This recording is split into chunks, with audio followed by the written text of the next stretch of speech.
মারুফ,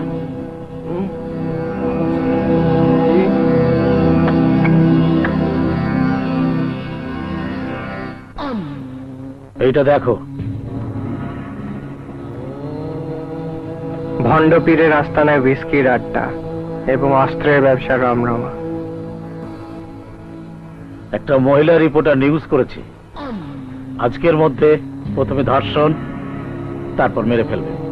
আপনি জানেন মেয়েটিকে? শুনেছি একটা সাংবাদিকের মেয়ে। ও আমার বোন। ও, গতকাল বোধহয় এসেছিল। ঠিক আছে, বোন যখন, ধর্ষণটা বাদ দিলাম, মেরে ফেলো গিয়ে। কি বললি? এই এই কুত্তার বাচ্চা! এই তুই কি বললি? তুই কি বললি? এই তুই কি বললি? এই এই এই কুত্তার বাচ্চা! কুত্তার বাচ্চা! পাগল হয়ে গেছে, ধর! এই, এই, এই,